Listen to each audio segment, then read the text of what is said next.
Folks, welcome to a special edition of the Jake Feinberg Show. Joined here today in person with Ozzie Ahlers. Happy New Year, Ozzie. Hey, Happy New Year, Jake. Good to be here. I wanted to ask you, can you talk about, you said in our first interview you talked about being so dedicated to the music that you just do anything to be a musician, to make that part of your livelihood.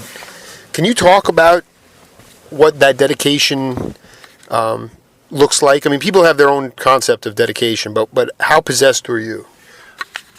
Well, as a kid, my parents were real straight, and my dad was a butter and egg man, and he knew about butter and eggs and didn't know about the arts. Arts was for somebody else. That was something you did on the weekend, and you watched somebody else do it. He never considered being an artist or being creative. That was not a job. That was something you did in art school or something you did in a class. You didn't do it as a livelihood. And but I kept looking at other people. I looked at people who were in the law, people who were in insurance, people who were in teaching, sciences or whatever. I mean, a bank teller, whatever it is. I'm sorry, it looked like living hell to me because I only felt that passion in my gut when I heard Little Richard, when I heard Fats Domino, when I heard Jerry Lee Lewis, when I heard people pouring their heart and soul out musically, and felt so good. I mean, I get goosebumps from it. Nothing else gave me goosebumps like that. And so to not do it, it would have had to been an act of God to keep me away from it. And there were a lot of acts of God that almost did keep me away from it. But by the grace of God, I stayed there. I was able to stay in whatever capacity I did, and the next train rolled in, whether I knew it or not.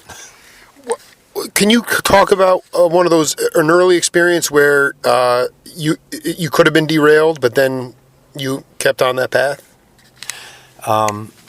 We had talked earlier about a band called Glory River. It was an offshoot of the Odds and Ends, a band I had in college that became a horn band that I really didn't like, and we sort of we did the classic split up of the band. You know, here we are in Upper New York State, and we get picked up. The guitar player Michael Barkley and I took off, and we formed a band called Glory River, and it was a power trio. And Scott Matthew and Michael Barkley and I had this trio. Dear friend of mine, Chip Racklin, who was a really great booking agent, became a manager after that. Great promoter. Was working for Bill Graham in New York, and he said, I'd like to manage your guys' career, and he brought us to Electric Lady Studios. Michael Jeffries, Jimi Hendrix manager, became the overseer of it.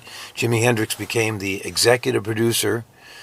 Kim King, great engineer, Eddie Kramer's assistant, shall we say, became our engineer, and as you know, engineers are your director. Basically, they tell you what to do, what not to do. A good engineer is a producer. So it's all set up. I'm 23 years old. I felt like I was, old age now. I'm about ready to retire. I'm out. If this ain't happening now, I'm done. I'm finished in the business. That was my perspective. It was 16, 17 is when you did it. So here I am in Glory River. Everything's in place. And the derailment was whether this album was supposed to happen or not. One weekend, Jimmy was having some words with Michael Jeffries, his manager, his owner, shall we say. And Michael Jeffries had promised everything to a new record company. And in order to get funding for the studio, in order to keep these bands, Holy Moses, Glory River, and a couple of other bands in there. And the reason I'm going to mention Holy Moses is that was one of my connects to the next step. But here's these bands getting ready to go, and Michael Jeffries and Jimmy had words, and Jimmy said, I'm not sure I want to be with this record company. And Michael Jeffries said, and this, unfortunately, this is all hearsay, or I don't want to call it gossip, but because you're all in the same studio. This is happening in one room. Someone comes out and says, we're having a problem. Let's move to the other room, all that stuff. Well, that weekend, Jimmy basically told Michael Jeffries, I don't think I'm going to go with a new record company anyways, and maybe you're not part of my life anymore anyway. And Michael Jeffries had sold this entire lock, stock, and barrel studio, bands, Jimmy, and everything is one package. And the key to the whole thing was going to go away. Well, Holy cow. supposedly Michael Jeffries, and again, this is, I can call it hearsay third party, but we were there. It all made sense. Told Jimmy, look, chill, let's think about it, let's get away from each other, take the weekend, go to London, see that gal you've been seeing, do whatever you want to do, come back Monday, Tuesday, and we'll get together. Well, Jimmy died in London that weekend. And word in the studio was, that was the only way Michael Jeffries could hold on to it, was because he had at least 3 albums of worth of tapes of Jimmy, and he was a pretty cutthroat guy. Unfortunately, I can say this because Michael Jeffries died a few years later, and I wouldn't want to be talking out of school about a person. Mm-hmm. But it was sort of what was happening at that time, right or wrong, that's what went down. Just to be clear, Jimmy died. So this transaction, or this, what did he do with Glory River? What happened to Glory River? Everything fell apart on Monday. By Sunday he was dead. Honest to God, we were living in, we'd moved from upstate New York to a nice apartment in Brooklyn to do this album. And those are the days when you'd take 3 to 4 months to make an album, and there was no garage band, no digital recording. Sure. It was 16 tracks slaved to another 16, and you did it live. Everything was live and overdubs. And we're living there expressly to do this album. We weren't even gigging. We were just doing the album. Monday, we got the call to come into the studio and get our stuff out of there. Oh. And it was over. And, just a baseball bat hit us. Basically, Can I just go back to I don't think I realized it was a power trio. Can you define what that sound was like? Well, the power trio is, would usually be bass, guitar, and drums. But because I was playing B3, I got to play foot, and so I had Groove Holmes. Kicking. Yeah, Groove. Mm-hmm. Trying to think of some other great guys. Hey, Felix Cavalier. They never had a bass player. The Rascals never had a bass player. I just talked to Felix a couple times. It's beautiful. Yeah. He kicked foot. That was it. Right. Not very well. Me. I didn't kick foot, but I should. But you played bass and you were playing organ. So then the rest of the band was drums, and then what was drums and a guitar player. Beautiful. So and 3 vocalists. So that was what it was. It was a trippy band. It was a lot of fun. And so here we are. Basically, we had 15 days left on our lease in the apartment. The recording is over. Here, take your tapes and go. And Chip was going. Chip was the one who came up with the idea. He said, "I think you guys should move to Woodstock. There's a lot going on up there. I have connections. Another band from the studio is going up there, Holy Moses. Why don't you go up, and get a place and everything like that?" Well, Holy Moses had a drummer named Chris Parker and a bass player named Marty David. The rest of the band, I'm sorry, I don't remember them, but they all had their own careers too. Everybody went off and did their stuff and formed other bands. But Marty and Chris, when we brought Glory River up there, fast forward 6 months, we're all kind of hanging out together. Our drummer decides to move away. Chris Parker becomes our drummer.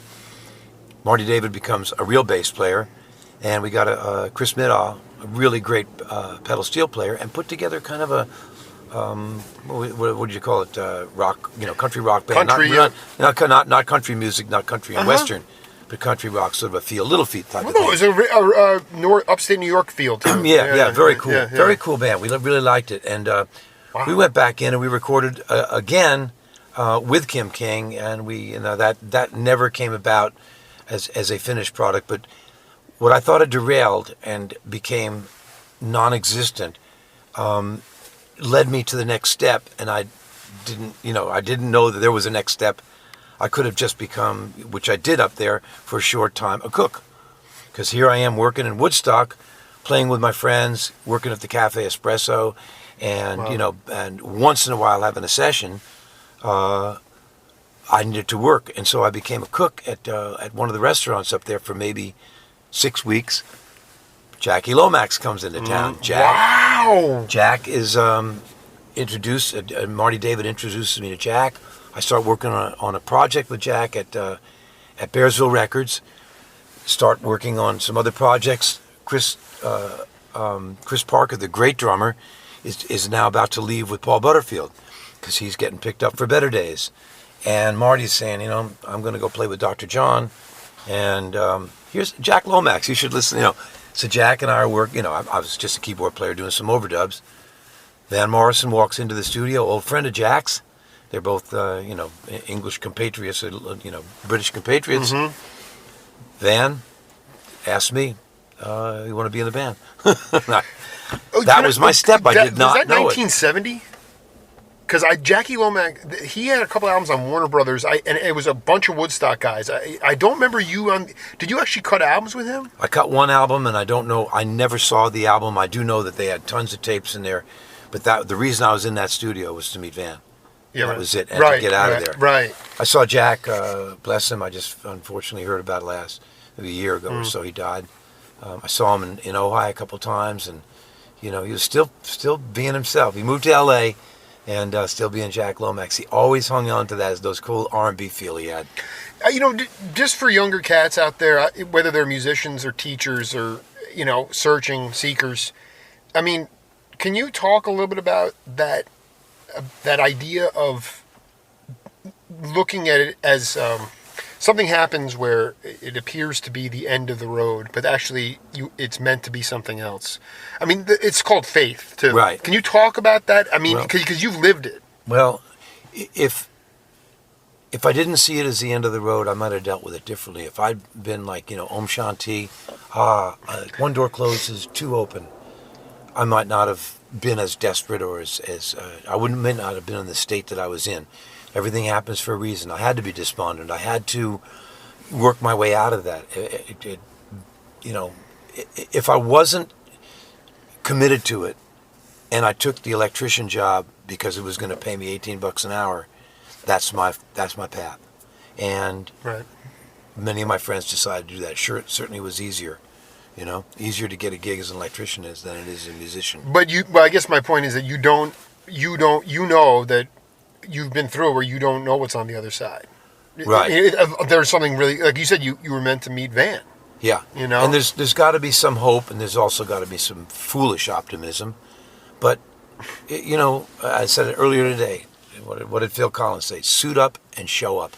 Keep suiting up. Keep showing up. If it's meant to happen, it's going to happen. Yeah. Talking with Ozzie Ahlers as we overlook the Pacific Ocean on a chilly day here in Carlsbad.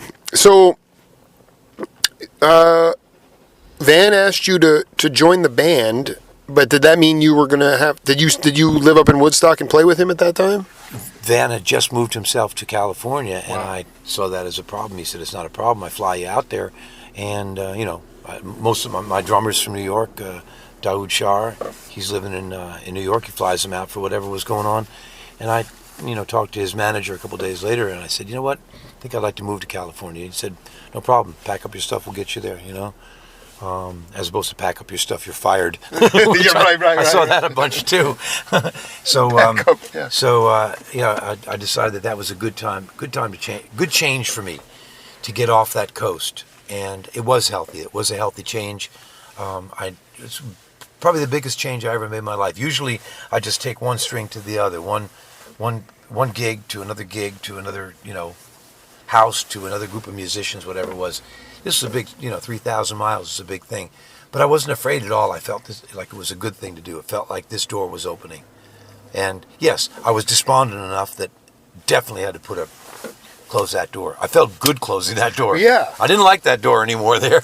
How great is it? How great was it to feel comfortable to be, like you said, you were a bit fearless. I mean, you weren't worried about traveling, and you knew you could. Did you know at that time that you could just basically, you had the chops to be on the same stage as any of these greats? No, I have to tell you, I always had a low self-esteem about that, and quite honestly, for good reason. Everybody was a better player than me. Everybody I worked with was a better player. And I used to I was a little uncomfortable with that, and I wondered if I was going to be able to stay. And I took lessons. I went to the great Merrill Hoover and had him teach me some jazz chops, whatever it was I needed to kind of stay in there. But enough people told me, you got something that you can't teach, and that's feel. And if you got feel, you have a chance. If you don't have feel, you're a high wire act, and that's good if you can do it. But Well, that's what the King Curtis said that to Kenneth Spider Webb, the great drummer, kind of unheralded drummer. He started with King Curtis and Chuck Rainey. There's a rhythm section. King Curtis said, he goes, Spider. Pretty heavy rhythm section. Yeah, he's like, Spider, you can't read. He's like, but you can play your butt off. You know what I mean? That's the point. Is that it's feel. It's that feel. And I just think that all those gigs that you had, those gigs in upstate New York at Cornell and going to Buffalo and Syracuse, you develop that on the bandstand. Yeah. And that to me, that carried you through. So you get out there and you get out to Marin County, and were you? I didn't know you and Daoud were in the band at the same time together. Was Bill Atwood in the band too? Don't remember any Bill Atwood. I do remember changing lineup every gig. That's another thing that Van was famous for. When I joked about getting, pack up, you're fired. Well, he fired people on stage. A guitar player was fired on Santa Monica Civic Auditorium stage. Basically walked over to him and said, "Pack up, you're fired." And the guy said, "What?" He says, "I said you're fired. Get off the stage." Oh my God! And somebody's taking a solo. I can't remember who it was. And the guitar player, "You're kidding?" He says, I said, "Get the fuck off the stage." That was it. He packed up his guitar and went backstage, did whatever he had to do. I don't know. Those wasn't even a tour bus. We'd been flown down. What happened to him after that, I don't know. Wow. So that's how crazy things were in those days. And so you sort of lived from gig to gig, and I got used to that. It's healthy or unhealthy. I was definitely resilient during that time. Okay, so you're just speaking about your relationship with Van. It was sort of one of those things where it was like, come tomorrow, I'll probably spare your life. Exactly. You didn't know. You didn't, and that's not. I see, psychologically for me, I would not do well in an environment like. I don't even know how. Did you feel like you were able to take any chances, or you just had to? Was it confining because you were trying to save your job security? Well, for the first 6 months, I was trying to save my job security, but I saw the writing on the wall. I said this before, that I was the only one that hadn't been fired yet, and I said, "I'm definitely ticking on me. It's like the roulette wheel. It's going to come up sometime." So I started playing. I did what other people did. That's like, here's Bill Vitt, here's Merle Saunders, here's Jim Stern. Here's, Marty. Here's Marty had moved out to California.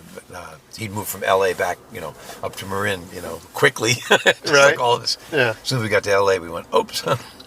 Not the friendliest environment for us. We were more field players. So. Exactly. No, Garibaldi said that too. I mean, Yeah. He said that he went to L.A. in the mid '80s, and I think he said he was in the only band. There was the only band that actually played live. Yeah. It's so divergent paths there. But when was the first time you met Vitt? I mean, do you remember that when you first met Bill? Let's see. Probably at the Lion's Share. Probably jamming. Probably with probably Champlin. Right. Bill was my neighbor when I lived out in West Marin. Yeah. Haggerty. Terry Haggerty. Love Haggerty. The Hags. Love man. Hags, man. The Hags, man. The greatest dude ever. Yeah, and so easygoing, such a monster player. And such a sweetheart. So sweet, just like go on, let's just jam. That was great, man. So yeah, everybody hung out. That's a beautiful thing about that scene in Marin. You could be playing with Santana, you could be playing with Journey, you could be one guy playing with Garcia. Whatever. They just all hung out together. You didn't care who the other guy was. Yeah. Steve Perry didn't hang out and jam, and Jerry would do his own thing, but the sidemen would all form side bands. Daoud Shah and I, David Shaw, we ended up in a band called Fast Company. Monster band. Oh. Jim Rothermel on sax, Pete Welker on trumpet, Michael Barkley on guitar. Daoud Shah on drums for a time. Jeff Hayes was also for a time. David Hayes on bass. You ever spoken to David Hayes? He's, it's funny. I have this Van. I'm just listening to this Van show from the late '70s. It was post Ahlers, but I'm pretty sure Hayes is on bass and Pee Wee's on. And it's just, yep. I'm like, I need to get to Jeff Labus and to Hayes and to Pee Wee. Yep. But all no, there. yeah, no Hayes. So you were in, but this was the idea that, I mean, here it is. I mean, you guys were just playing local gigs. Yeah. Yeah. Okay. Here's the deal. I was playing with Van, and it was, God, you wouldn't work for a month, because you didn't know what was going on with him or whatever it was. You wanted to play, so you got out and played with some other friends. So we put this band together with Vit, put that, and then through Rothermel, and probably David. Trying to remember who it was that brought me to Jesse Colin Young. So here's Jesse, who, from Youngbloods, had left the East Coast, broken up the band, had his own world going out in West Marin, had his own studio and home out there, recording an album called Light Shine. Bam, I'm in the studio with him. Most amazing, yeah. So here I am, one string to the other, and there I am with Rothermel, David Hayes, Jeff Meyer. We love playing with each other. Let's put a band together on the side. That you put together, Fast Company. We go do gigs and have fun. Bring in, Daoud when he's coming out from the East Coast. Put in Daoud. Put in Welker when we need a trumpet player. Whatever you do, it's all friendly. It's all like musically. What did you call it? Something like about a gig? It was just about It was a door gig. The door gig. I like that. Yeah. I told you about clubbing yourself to death, but you told me about the door gig. That's Well, no, but it's usually bug. Everybody gets free dinner. You get spaghetti. Sorry. Yeah. Spaghetti night with Bill Vitt was Monday night at the Keystone in Berkeley. You got all the spaghetti you could eat and about $8, which is enough for gas in those days. That was the gig, spaghetti night. And you get the Vitt dinner too. The Bill Vitt with the core, yeah. Yeah, Bill Vitt. You're talking about the Keystone Rock Club with Vitt, not the Corner. Not the Keystone Corner in San Francisco, which I had they used to have tickets. You'd buy a ticket of, I think it was 10. A card, just a piece of paper with 10 punches on it, like a lunch ticket when you were a kid. Yeah. 10 punches, and you can go to the Keystone. And let's see, I'll go see George Benson tonight for that, $5. I'll go see Wes Montgomery with that one. Let's see. Oh gosh, George Cables is playing. Click. Bill Evans is there. Click. $5. I'm going. Wow. Rostam Roland Kirk. No problem. Roland Kirk. Yeah, he's because Todd Barkin. I'm very close with Todd. He's done he had but the funny thing is that. So I mean, it was a collective unit, but you didn't wait around for Van to in between that you had to fill that time. Yeah. And but that day eventually came with Van where he just said, "Ozzie, thank you," and it actually ended at a dinner or breakfast, an early breakfast after a gig, and I heard he said this. I understand he said it to Dave Hayes. Do you think if you let's see, how did he say it? If do you think you could possibly rehearse a band, tell them what I want, and have them all ready so when I walk into the studio or to the rehearsal hall, I don't have to speak to them and just play the song and only speak with you and basically be an MD that doesn't, that I don't ever speak to them. Right. And I honestly said to him, I guess I was young and brash, no, I can't do that. It sounded like trouble to me. And that was basically, okay, good breakfast. I'll pay the tab. I'll take care of my tab. I said. He goes, no, I'll pay it. He pulled it away from me. He was angry or whatever. He was Van, being himself.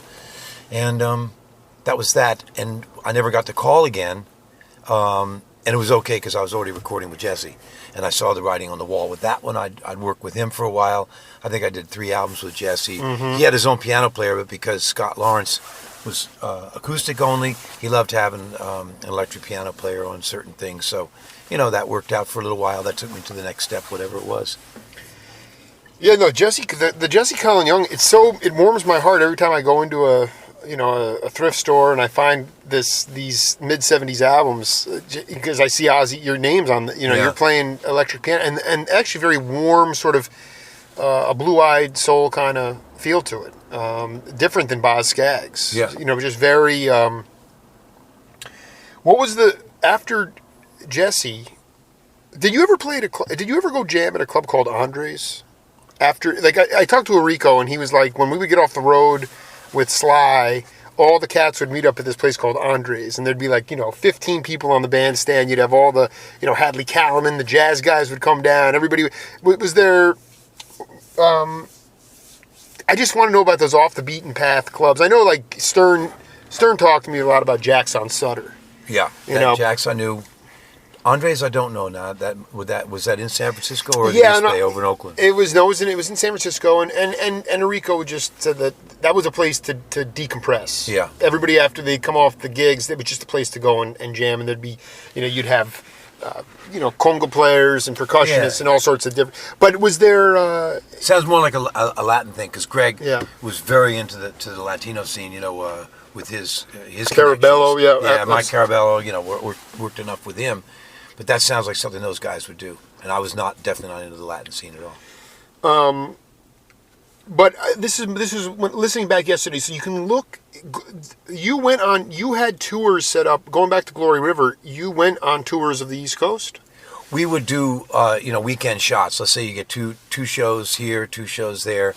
A lot of them were opening acts. That's how I met Pete. They needed 2. I think it was 2 or 3 nights in a row. Delaware, Washington, and some other place.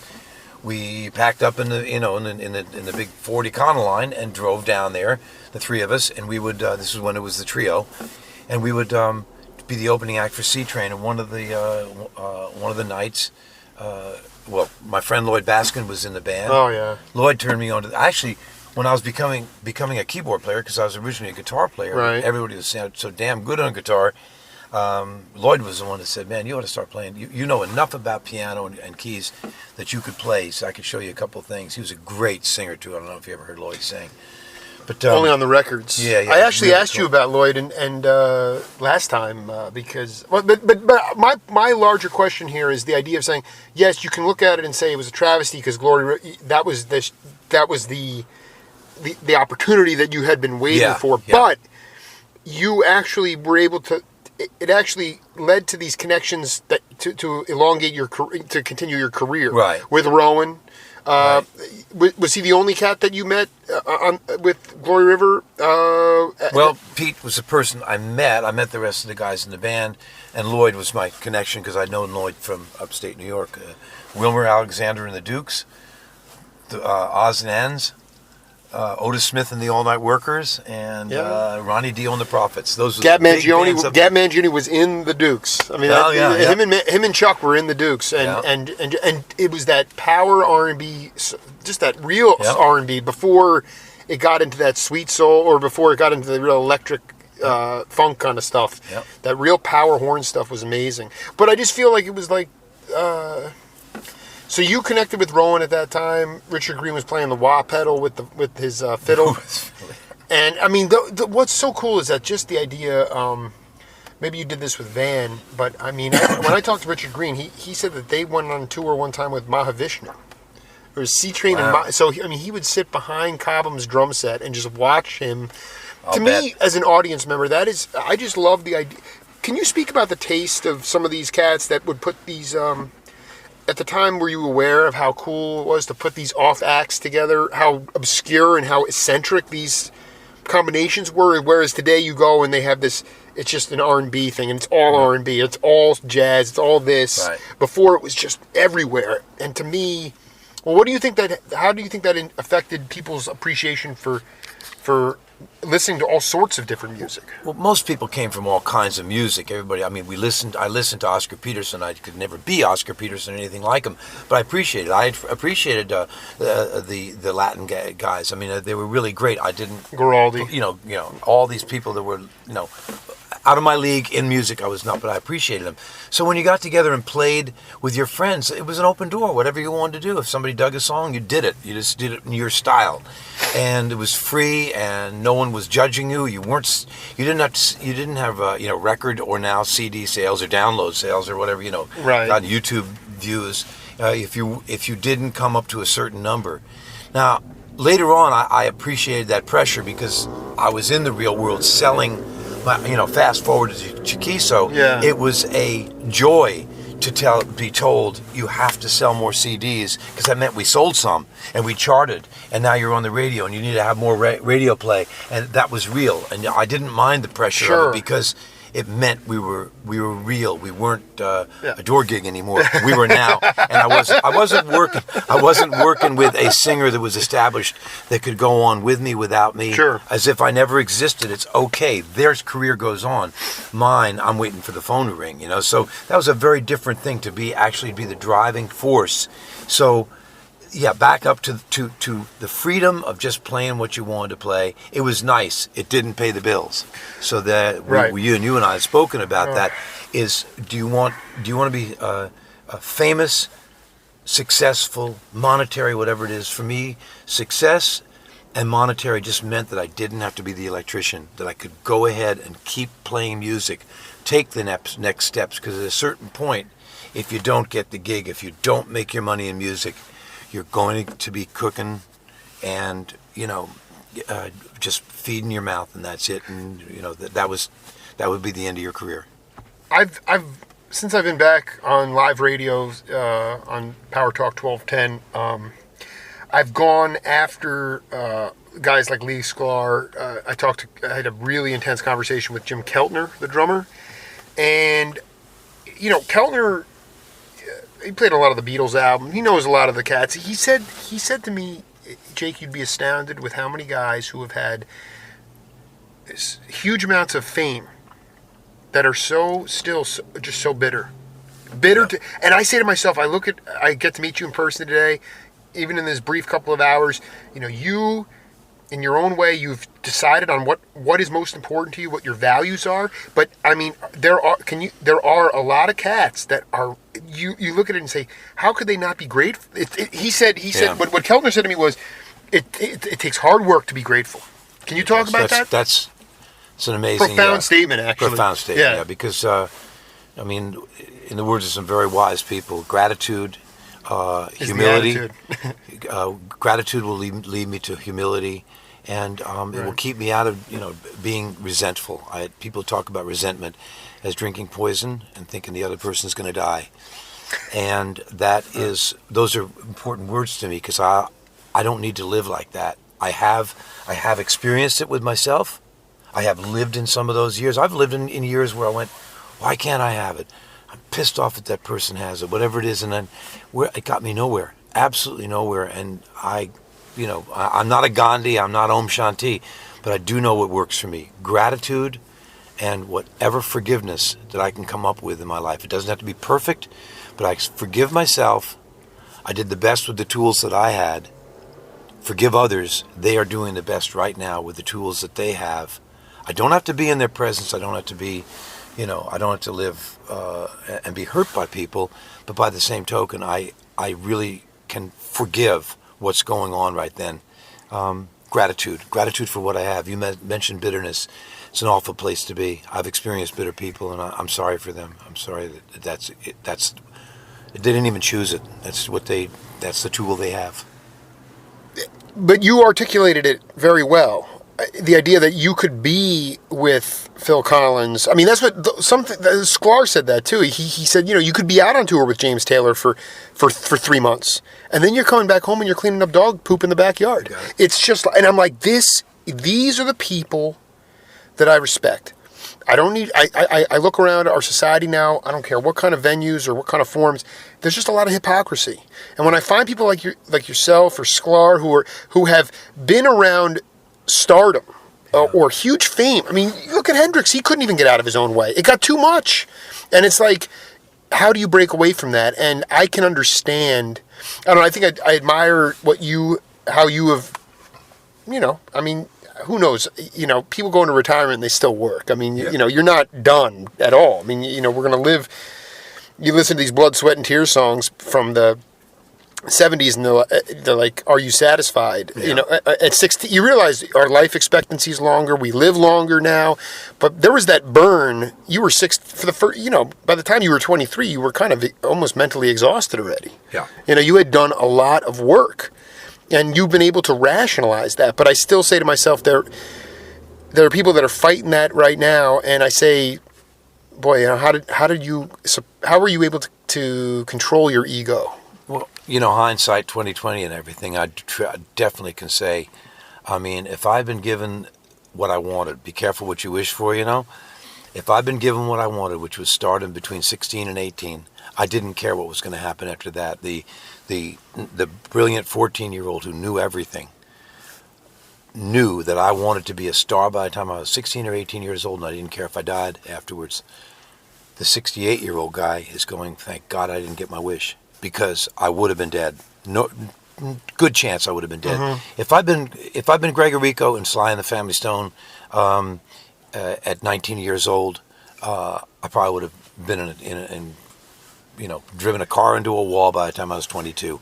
So that was not the plan for me. The plan for me was to go, just step easy as it was, And I did. I stepped easy. And by the time I got in control of my career, where you're producing and writing and you're talking to the record company directly, and you are being asked for your music to drive the next sales of a CD, that I was mature enough. I was in my 40s when that happened. I was mature enough to handle it. And I wasn't, buying the fastest sports car and, buying the best drugs.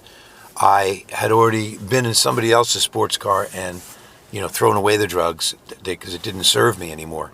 So now I'm older and wiser, and I'm able to handle the amount of, not fame, but success that I had. I didn't have to shove it into my veins. I didn't have to put it into a car. I didn't have to, really ruin my life. I could screw it up a little bit, but I didn't have to ruin it. One thing I'm most proud of about my show is that I have been able to access you guys. Some guys like you are just so beautifully accessible. You have your information online. But for the most part, I've earned the respect of the musicians. That's the part that I love the most. I haven't gone about... Today, there's these publicists, public relations people, everything's all... And just to get to these people. But you guys continue to... I just like the fact that I have gotten into the... I've just gotten into the middle of it. And I've been able to access the truth. These aren't like sugar-coated or fluff interviews. They're about they're about humanity. I mean, how were you able to control when you didn't have control of your career in the sense of producing your own music, writing your own music? How did you control? Not control is the wrong word. Did you just get out and play? How did you ease that? You suit up and show up. If right on. you come home from, people, Lee Sklar, any one of those guys will tell you, you come home from a tour, you're on the phone for your next tour because you're hoping that somebody else is going out, because James Taylor is going to go spend his money for a while. He's going to make a few million, you're going to make some few thousand. So you got to go make a few more thousand, to take care of yourself. And Lee was, of course, in demand in L.A., so he could do sessions and everything like that. But yeah, you're basically tethered to the phone to get your next gig, whatever the next, whoever it was. And yes, you kept your connections. But if you weren't getting the connections, man, you'd go out to some funky club and play. Who knows who's, hey, dude, you meet up with a bass, a horn player that says, oh shit, we're going to lose our bass player, man. You're available? I'll call you tomorrow morning. Bam, you're there. Now, if you've been sitting home, you wouldn't have made that connection. Got to get out there. You got to get out there and play. Isn't that why some cats are still doing the bar gigs till 2 a.m? Yeah. Or is that not? Or is the scene? Here's the other thing: is that I wanted you to talk about this. This is really important because I interviewed Russ Kunkel, the drummer, and he talked about the music of the Dead, the Grateful Dead, the music of the Allman Brothers, the music of Mahavishnu, music that you've played as well in certain bands. The opportunity, he goes, there are certainly songs within the music, but that is, to me, he just articulated this beautiful thing about the magic of improvisational music, improvising on stage. Yep. I want you to talk about that because everything today is, you go to a show, people expect to hear the same songs that they hear on the album played the exact same ways all the time, and that's not your generation. Yeah. And talk about that ability. To me, that's where the rubber meets the road for real musicians. The ability to just make it up on the fly. You have your rudiments, but you cook on the fly. I just hope you could talk about that a little. Right. Even in club bands that I had, usually had it rehearsed. You had a beginning, middle, and end of a song. Right. You would usually, the bigger the venue, the tighter the arrangement. I mean, you've seen acts on stage that look like they're having a moment. No, they've had this moment 35 times on this tour, and it's, oh, you surprised me on that. No, you surprised me in rehearsal before the tour, which is cool. I mean, people paying, $85 for a ticket, they don't, want to take their chances. The Dead, who I never really appreciated and didn't appreciate, I thought they were just, a bunch of guys that kind of floundered around, musically and jammed and everything. Yeah, wankers. Yeah, wankers. But I appreciate it now because I look at the chance that those guys took. Yeah. They'd go out there, they were completely Balls. different from any other band, Right. Love them or hate them, they were completely different. Right. And that's enough to respect them for what they did. And Jerry would take that to, that was the first time I was playing in front of 12,000 people and not quite knowing where we were going with this song, what we were going to insert. Yeah, you'd get 8 bars, you'd get 16 bars, 32 bars, whatever it was you got, but then you'd have some times to bring it down and take music in a little different place. He did it. He did it in front of 12,000 people and didn't care. And if it screwed up, shrug his shoulders and come, hey, we had a moment. It's okay. I took a chance. Well, no, and that's one thing I've been asking all the guys lately is,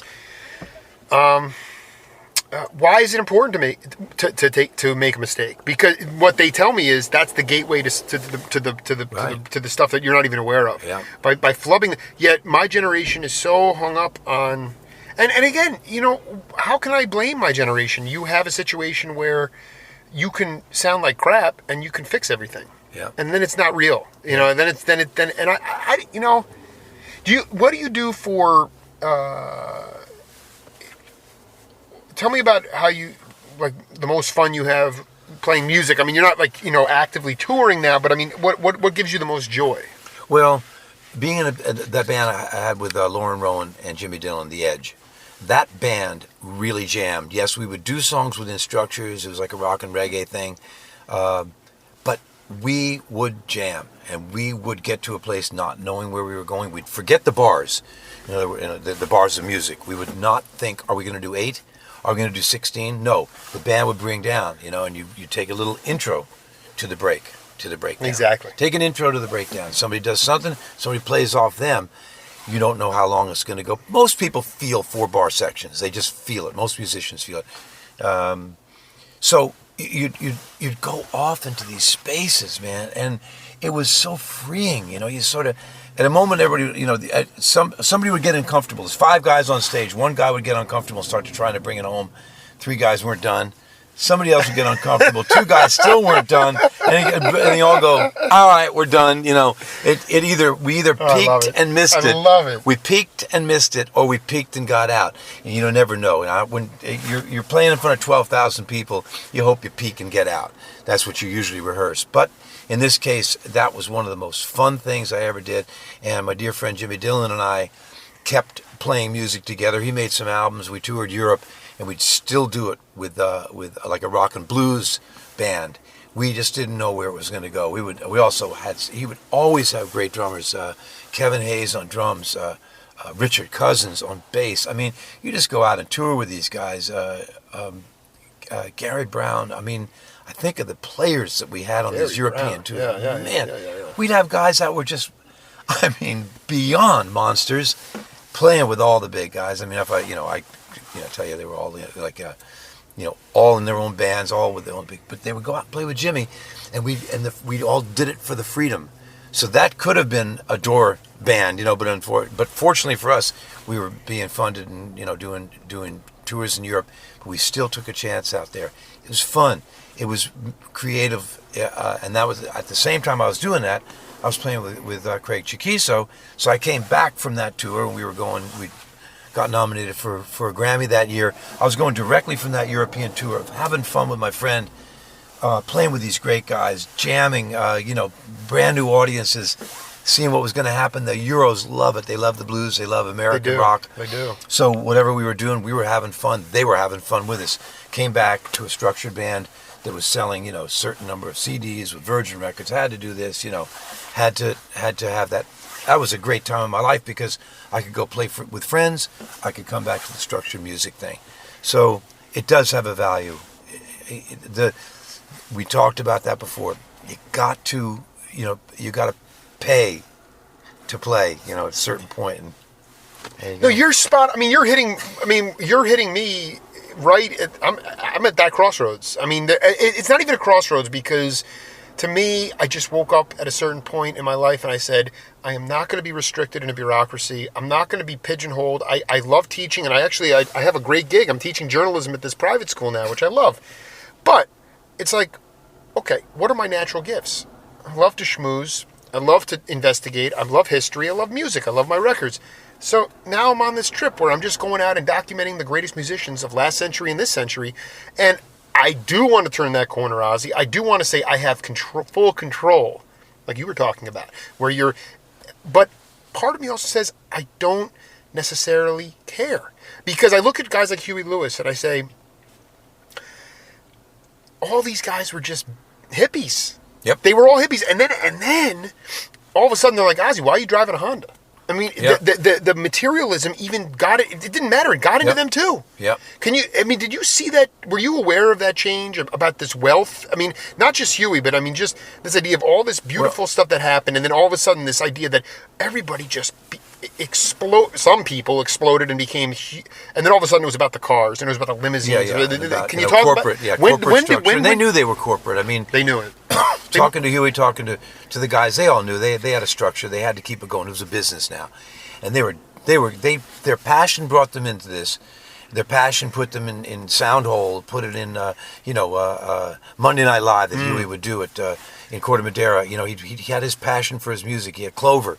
Those guys were passionate about their music. That had to be a heartbreak for him and for Alex Cole and those guys who had a band that was so damn good, so good. Elvis Costello was working with him, but the band broke up. That had to be a heartbreaker. They were like legendary. What years was Clover? I don't really know. I met them when they opened up for Van, when I moved there. So they were cooking. They were.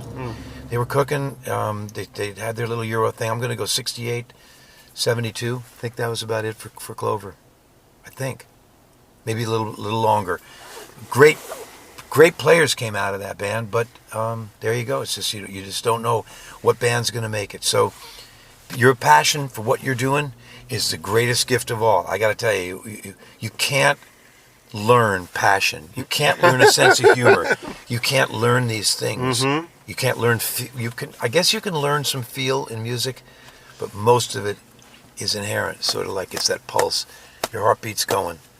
You know where it is. You know where the beat is. It's inherent, and you feel comfortable with it. That's where, that's a satisfaction. So, I can't swing at a baseball. I'll miss it every time, but I can swing on the piano. It's like I know what I'm doing.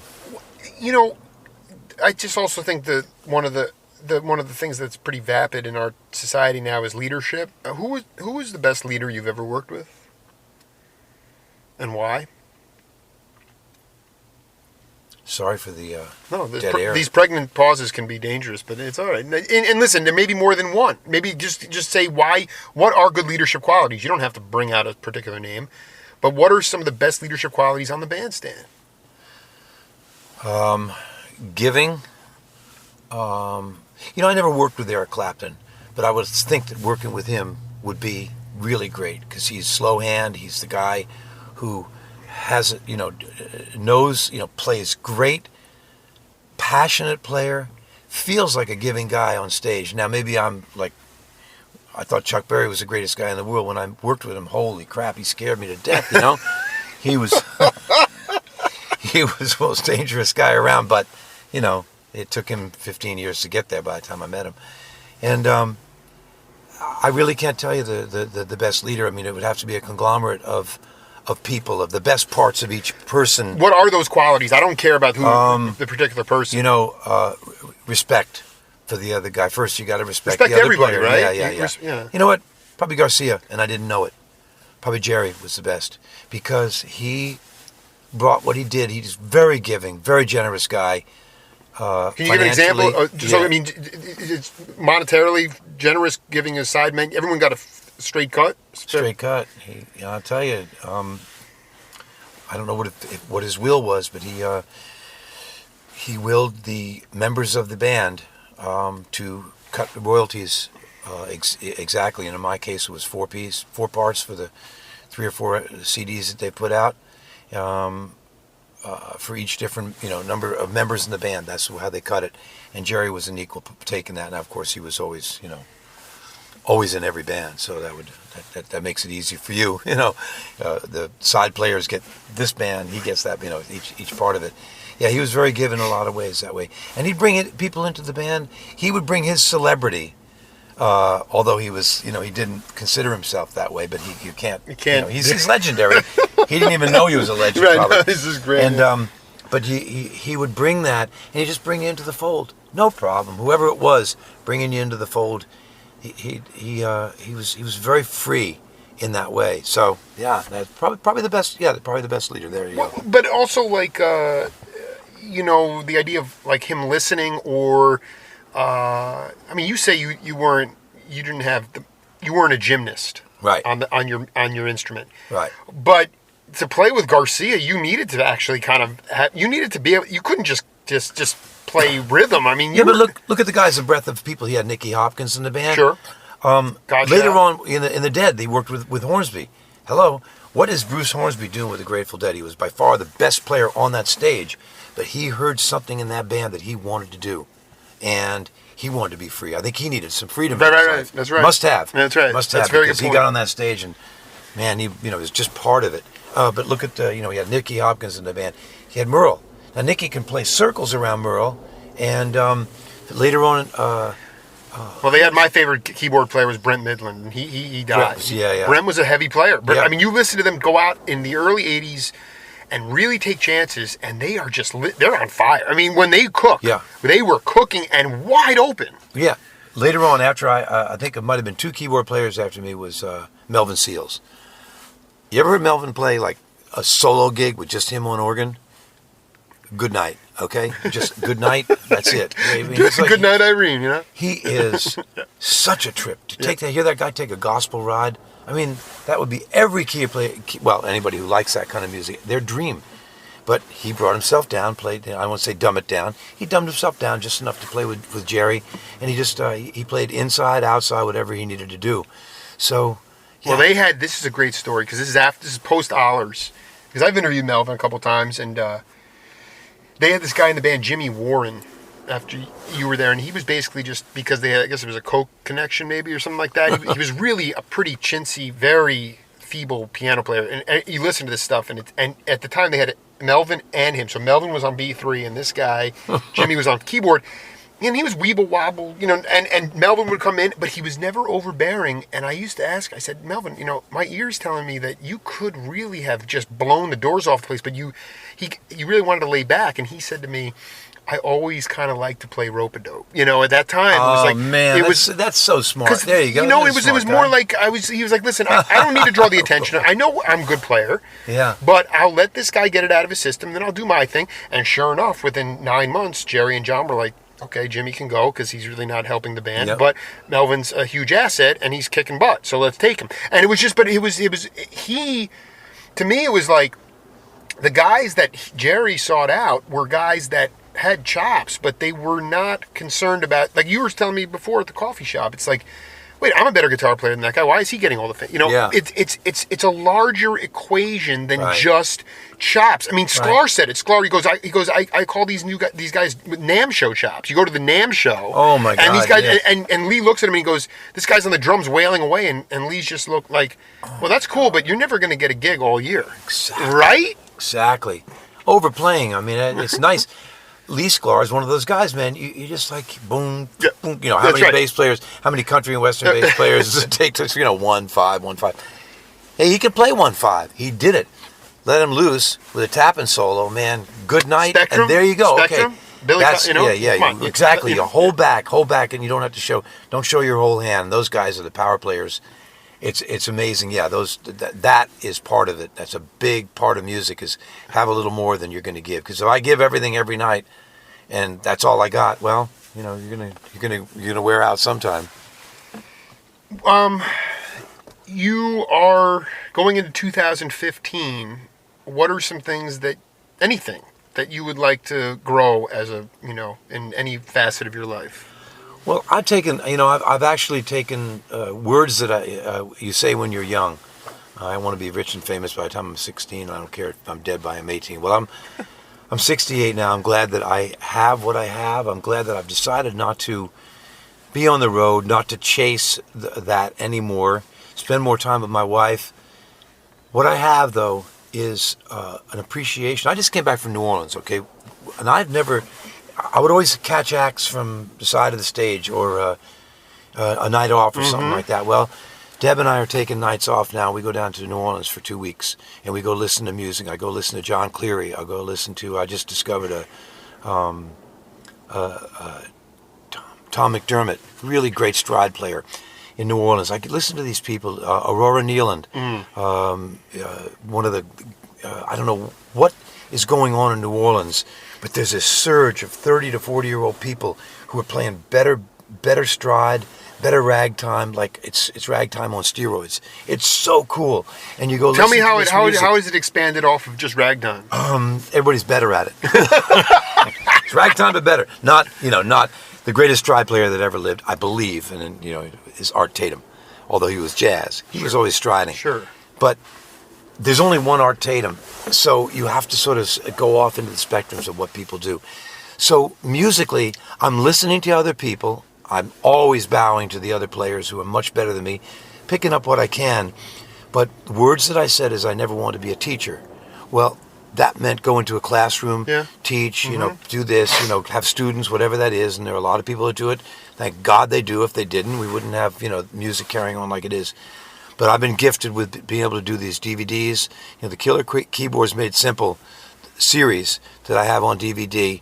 I was told by the company that this will be something that will go on and expand into other things. I didn't understand that. And three and almost 4 years later now, I've turned it into a webinar. And what we talked about is having subscription, not to make money. Subscription means that I can keep going. It means that I will not stop doing what I'm doing. Someone else will be employed doing what I'm doing. I have a tech in the Philippines. I have a tech in Argentina. It's a new world out there. I mean, we're not doing the door gig anymore. Right. It's not just showing up at 8 o'clock. It's a world gig. I can have my bass player, around the world. It happens to be my tech, in this case. And I can go ahead and do the broadcast, and people can watch it either live or they can pick up on it by being a member of the subscription club and listen to it anytime. This, to me, is my... I can share my knowledge as just not A, B, C, D. This chord goes like this, 1, 3, 5. Here's add 7. That's part of it. But then I can share my thoughts, like you share your thoughts. In your interviews, you're feeding information to who you're interviewing. You're sparking my knowledge. I wouldn't be saying these things if you didn't say what you said. So you're in a band with me. You and I are jamming off each other. You bring this up, oh my God, you just hit something in my brain that's going to send me off there. We're jamming. So good luck with what you're doing, man. I hope that your subscription Jake Feinberg show becomes your band. You're going to have it, man. You're going to have the greatest. You're going to be the new Steely Dan. Well, everybody plays with you. Well, no, I appreciate you saying that, but even now, what's interesting is that on Facebook, most people call it social media. I call it new media because what I'm doing now is, like, for instance, I will transcribe our interviews, or I'll transcribe Rico's. I did it with Rico. I'll do these, or Paul Winter talking about love and leadership, and Lenny White talking about Miles runs the voodoo down. That session. You put up a picture of Lenny. You put up the whole transcription. You tag maybe 10 or 15 of Lenny's best friends in the world, and next thing you know, it's being shared 40 times. It's being liked 250 times, and all of a sudden you're getting 2 or 3 new members. What I'm saying is that the new media, the new world that we live in, is the way to get the show out there. But you have to be creative too. You have to always continue to adapt to it.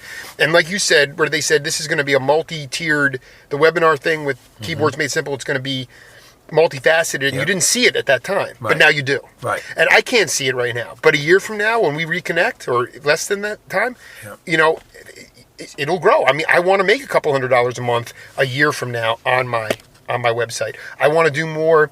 I was just approached in town by a theater guy who wants me to do these types of interviews with band members prior to a set to kind of get that vibe. Okay, there you go, on video. There you go. This stuff starts to evolve. And how would that have happened if you weren't taking this chance? Exactly. And, you're not Larry King. You don't have a syndicated, CNN, whatever that thing is. Exactly. Right now. That's okay. There he is. Yeah. I'm going to do what I do. Who knows where this is going to take you? It might be, I feel right now, it's a much more,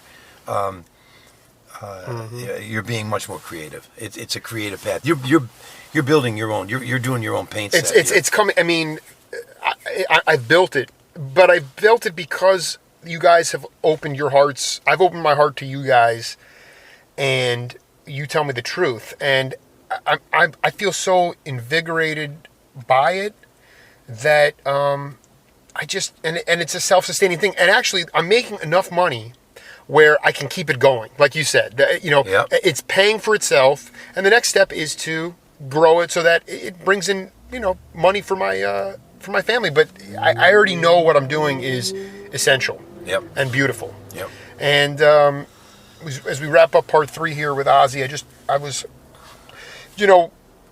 wanted you to talk about, give us a good John Conn story before we wrapped up here. I know you met John. You were doing the Sunday jam sessions before, way before you joined the Jerry Garcia band. Yeah, but I met John in Woodstock, New York when he was, I don't even know if he ended up in Butterfield's band. I know he auditioned for it. I can't remember all the members that made it. It was like the big buzz there. It was Merle in it. Was John Conn in it. Was Dennis Whitted.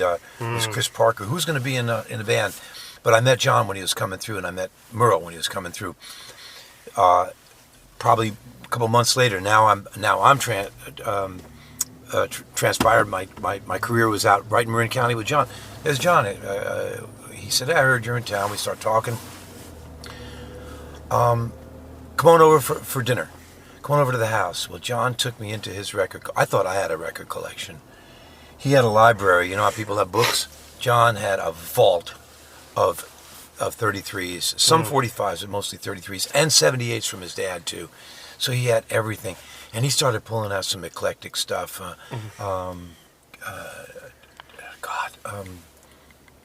The early dial records of Charlie Parker, the small 12-inch, whatever they were. 10-inch. 10-inch 33s.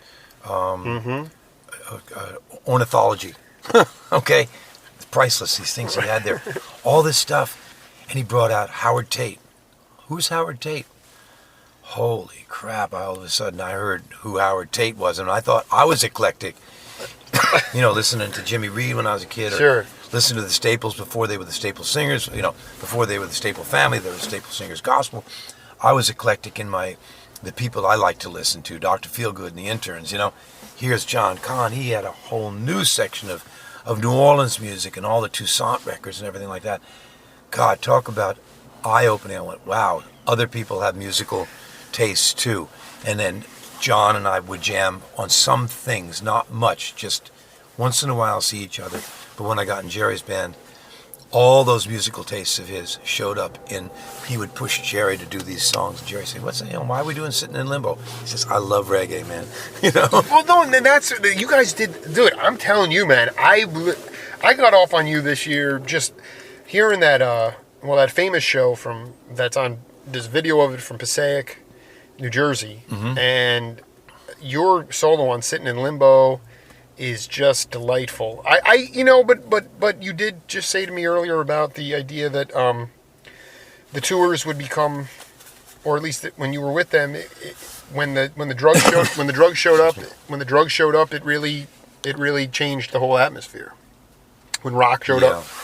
Yeah, it did. Because you can talk about from a communication standpoint too, where you just felt like it was a happy thing, and then all of a sudden it kind of got shrouded. Is that what you're alluding to? Yeah, there were normal human psyches on stage, and once the smack showed up, it was the smack who was on stage. And it's interesting because I'm speaking to you right now. I'm the only living. I look at that tour. Me and Parrish are probably the only guys that are alive. From that tour, you were just talking about the Capitol Theater, and because Scully just died. Cutler? Cutler. Sorry, I should talk about the band members: Jerry, John, Johnny DeFonseca. They're all gone. And by the grace of God, I'm still here talking to you, dude. You're the man. I mean, but it's like, but they're all in my soul too. I mean, I feel very strongly that, I don't know. I mean, those guys still have to. They have to look in the mirror too. I mean, Huey Lewis still needs to look in the mirror. Van Morrison, they all need to look. We're all human beings. That's the other part of it. Is I'm talking to Doug Herzog, who's the president of Viacom, multi-zillionaire, you know, and yet we're cooking because this guy was a radio host at Emerson College. We went to the same summer camp, even though we're 40 years different. A man is just a man. And that's the thing that I love about this. I just want to demystify this whole idea of the superhuman, or based on the fact that you're successful in our society if you're making all this money in the world. You know, no. There are other ways to create a niche. Yep. And in this society now, with this glut of information, so much out there. Like you said before, you were up against maybe, I mean, in Marin County, there were great players, but maybe there was 20, 25 great keyboard players, and now there's 2,500. Yeah. You know, and Right. I think that's been my evolution, too, to say the scene has changed, Yep. but it's harder now. Yeah, it's got to be harder. I wouldn't be doing it. Oh, I would be doing it.